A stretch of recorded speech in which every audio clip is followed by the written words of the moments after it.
So hello friends, so today I am going to make a video on the topic erythropoiesis. So first of all, that the definition of erythropoiesis, it is simple, that the formation of red blood cells. But now I am going to discuss you about the areas in our human body which produce RBCs. So now that first of all that you should know that it is a graph between the cellularity or the cell produced and the age of the person. So here that you can see that this is the age. So here 0, 5 year of age, 10 age. So you can say that in the childhood stage from 0 to 5 year of stage, that is only tibia and femur. These are the two bones that which cause the formation of red blood cells. And here and in this bones also, that is bone marrow is there, and this from the bone marrow parts of these bones basically that these RBCs are formed. Yes, I am going to tell you more about the bone marrow later in this video.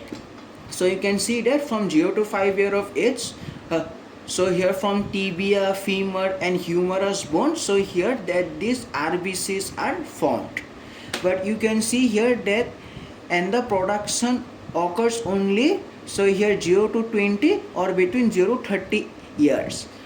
And you can see that after 30 age, that is no RBCs are formed from femur, humerus and tibia. So therefore that, and after 30 age mainly that is RBCs are produced from vertebra, sternum and ribs, and these are membranous bones. So therefore these things are written in your book. So you can see here that as demonstrated, so this is a book that I have drawn, and it is in a book guidance also, that is the bone marrow of essentially all bones produces red blood cells until a person is 5 years old. The marrow, basically the bone marrow of the long bones except for the proximal portions of the humor and tibia, that is they become quite fatty. So therefore 28. So beyond this age, you can see that most red blood cells continue to be produced in the marrow of the membranous bones, such as the vertebra, sternum and ribs. So that is mentioned in your book also. So here that is after the age of 20, that is from ribs, sternum and vertebra, that is red blood cells are formed. And also, so here one very important concept about that, in the early embryonic life, that is RBCs, they are formed. So here from yolk sac, then from the middle trimester, that from liver, and then from spleen and lymph nodes. And this portion you will study about this in the that embryology also. So friends, so you can see that, so here this is a long bone, and here that, and in this long bone, so here that you can see that this is the bone marrow portion, and before the age of 20 you can see that this bone marrow portion is red. So therefore that it forms RBC. But here that is after the age of 20, you can see here that this bone marrow has become yellow because of the deposition of fatty acid. So therefore that is no RBC cell production, and this portion is written in your book, that you can see here, that is the marrow of the long bones except for the proximal portions of the humor and tibia, that is the bone marrow of the long bones becomes quite fatty and produces no more red blood cells after about the age of 20. So therefore that again you can see in my diagram also.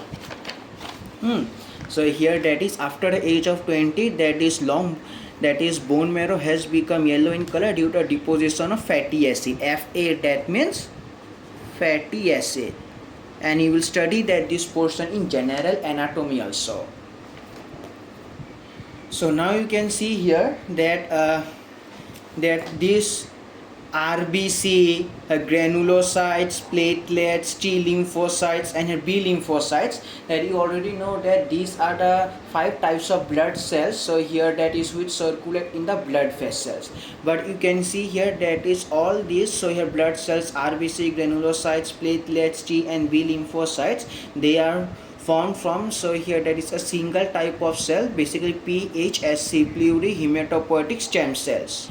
And this portion written in your book, that is the blood cells begin their lives in the bone marrow from a single type of cell called the pluripotential hematopoietic stem cell, from which all the cells of the blood circulation, basically RBC, platelets, granulocytes, monocytes, lymphocytes, so here are eventually derived, and this process is known as hemopoiesis. So friends, now you can see here that this pluripotential hematopoietic stem cells, that they undergo reproduction, and after reproduction you can see here that is some plurihematopoietic stem cells that they are ready to form myeloblast, and some are ready to form a lymphoblast, and some that is they don't form neither myeloblast nor lymphoblast, that they remain as the plurihematopoietic stem cells, because that is again to maintain the continuity of this plurihematopoietic stem cells to supply this need. So here also this is written in a book. See, so here basically pluripotential hematopoietic stem cells, as these cells reproduce, a small portion of these plurihematopoietic stem cells, so here remain exactly like the original pluripotential stem cells and retained in the bone marrow to maintain a supply of this.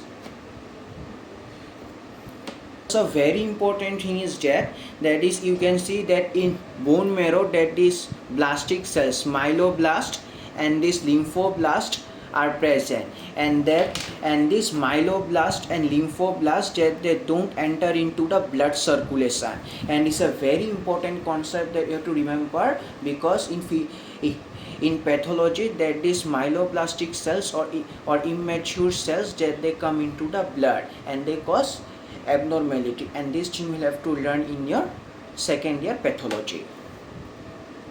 And you can also see here that this and all the myeloblasts, that is which are committed and they're ready to form RBC, they form by CFEV, basically committed a colony forming unit erythrocytes. And you can see here also, so you can see here the different committed stem cells when grow in culture, which produce colonies of specific types of blood cells. A committed stem cell that produces erythrocytes is called colony forming unit erythrocyte, and here likewise colony forming units that form granulocytes and monocytes. So similarly, now so you can see here that these myeloblasts, they are ready to form this colony forming unit erythrocytes, they are termed because they are ready to form RBC. So now I'm going to discuss about here stages of erythropoiesis. But before understanding that, you should simple know that basic dye, that means blue stain, acidic dye, that means red stain. So therefore colony forming unit erythrocytes, that means that they are ready to form. So here basically RBC, that means erythrocytes. So therefore colony forming unit erythrocytes. So you can see here the first stage form is the proerythroblast cell, and here you can see here basically that is the basic dye is very high because blue stain, and nucleus is also large. But here also that you can see here that is at this stage, so here division is going to take place, so here mitosis is going to take place, and here also that is as compared to previous one, so here basophilic stain has reduced, and also size of nucleus has also reduced. This is a basophil erythroblast. And now here it is a polychromatophil erythroblast, and you can see here a basophilic content has reduced even more, and acidophilic content has increased because acidic dye, that means red stain. And you can see here that is hemoglobin has appeared, but earlier in this stages no hemoglobin appears. So therefore you have to remember that polychromatophil erythroblast or intermediate erythroblast, it is the first stage where hemoglobin appears first. And here that in the subsequent stages also the concentration, so here hemoglobin are found and the concentration hemoglobin goes on increasing. And you can see here basically that this acidic stain, that means reddish stain goes on increasing and blue stain goes on decreasing. Orthochromatophilic orthochromatic erythroblast, reticulocyte and RBC. And here and at the reticulocyte stage it enters blood capillaries, and these mature RBCs are completely in the RBC, that means blood circulation, not in the bone marrow. So therefore I've written that is, you can see here that as the steps go on progressing, the size of cell goes on decreasing, and here you can see that the nucleus size is also goes on decreasing. So therefore size of nucleus goes on decreasing, but with respect to PFS1 the size of cytoplasm goes on increasing. And here also you can see that in the subsequent stages concentration, that is more and more hemoglobin appears, so therefore the concentration of hemoglobin goes on increasing. And here basically blue stain, but here red, so that means staining. So your staining is converting from bluish stain to reddish stain, that means basophilic character is converting into the acidophilic character. Here I have written, so here basically deep basophilic, so polychromatophilic and acidophilic. So now I am going to explain you about the stages of differentiation of red blood cells. So first you can see that once the pro-erythroblast has been formed, it divides multiple times, eventually forming many mature red blood cells. The first generation cells are the basophil erythroblast because they stain basic. So here you can see here that this is a division is going to occur, that is a division. So here, and in this way it divides into many forms, and the first form is the basophil erythroblast, and here also that is the basophilic content is very high, that means bluish stain. And here hemoglobin first appears in the polychromatophil erythroblast. You can see here that is in this previous stage but here basically it is a polychromatophil erythroblast, that in this stage hemoglobin appears. That hemoglobin first appears in polychromatophil erythroblast, and in succeeding generations the cells become filled with hemoglobin to a concentration above. So here also you can see, so here hemoglobin is being filled.